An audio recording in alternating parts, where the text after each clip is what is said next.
Hello folks, Erin.scott here again. I'm back at a small project I did back in January to finish it off. Just wanted to share with you some of the concepts above and beyond the solar basic videos of these little systems that I do. Earlier this year this ground was frozen solid, and in order to not get too crazy with trying to dig a trench back in January, we just waited until it thawed. But essentially we've come back to put the conduit in the ground. But I wanted to show you the system again, and we have just 2 panels now. When I do my systems, I always try to design in the ability to upgrade.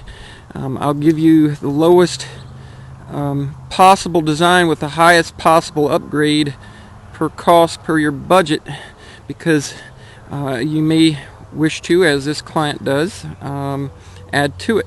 So if you see the pole mount frame, we have 2 panels, 500 watts, centered for now on the frame, but the frame is long enough that I could dismount these 2, move them down or up, and then add 2 more panels, and then make it a full kilowatt system, which would be a pretty substantial amount of power for somebody to live off grid, either permanently or just for emergency sakes. But same kind of pole mount system that I've done. This one's a little neater and cleaner than my personal ones, of course. Should be anyway, but as you see, the same design.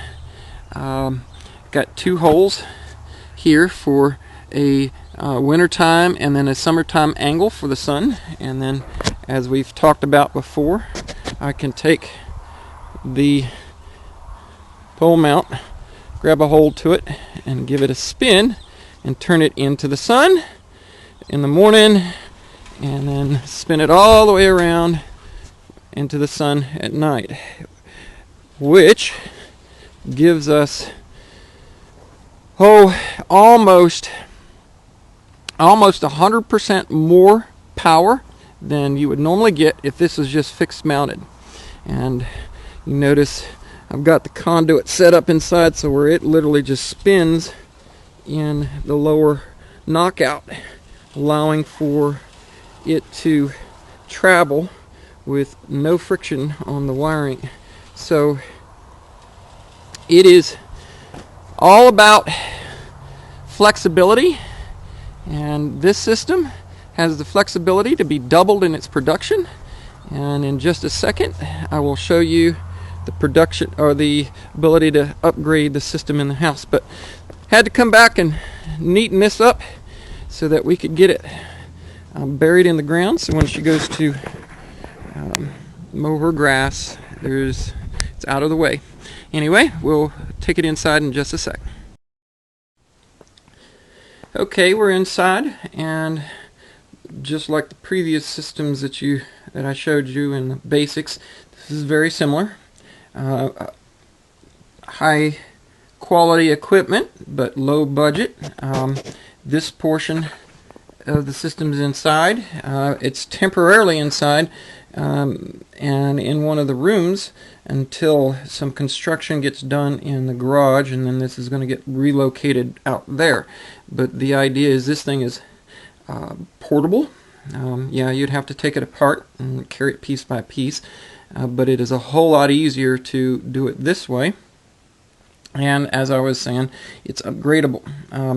This client's intention is to get the system in place with what she had in the way of a budget for now, and that budget is just under $3,000. And what she's got was the panels, the pole mount, of course, and what you see here, all for, it is about $2,900 in total. So she's getting a half kilowatt, and then these 6-volt batteries wired 2 in series and 2 in parallel. They're Trojans, they're common battery for most off-grid systems. They are 225 amp hours, so you've got 450 amp hours here, but she wants to be able to buy another set that can go here and 2 more sets of batteries that can go here, and that would leave her for a total of 10, or essentially what, 1150 if my math is quick and correct, amp hours. Quite a bit of power. Got a Morningstar MPPT charge controller, and I've explained how that works. You've got a fuse and a easy throw switch disconnect for the inverter, and of course same kind as we've been using, these little Pro Watts Xantrax. They are fabulous for the money and for what they do. Like I said, I've been living off of mine for almost 2 years now, and absolutely no problem with it. Great little systems. So we've got a compact, upgradable little system for reasonable cost here.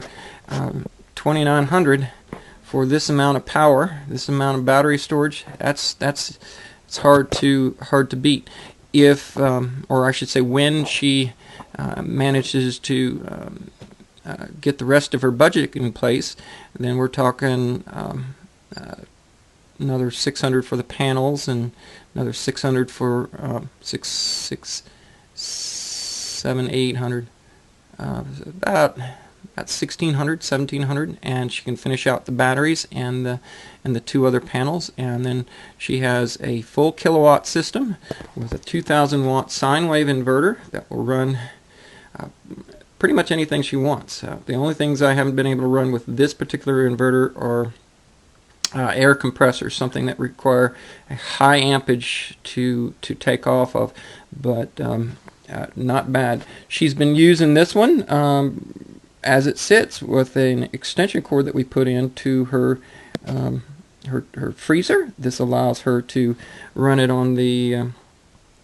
inverter when we've got good sun, and plug it back into her grid outlet there when we got some cloudy days. So she's already getting use out of this, but I wanted you guys to see another example of this, and you can see, as we've talked about in the previous video, the wiring diagram of 2x2, and it would be extended.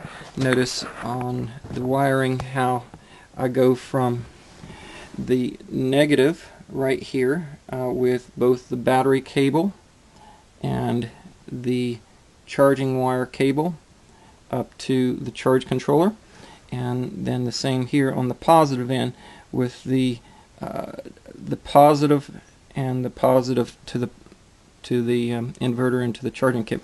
Catty corner across the batteries. Let's see if I can get a better look at it from the positive across. So there you have an equal path here and an equal path here. So pretty simple. Pretty much anybody who can read a set of directions should be able to do this, though it's always wise to consult somebody when it comes who's had some training in this. I've gone through and had the NABCEP training and certifications and stuff. So there you go.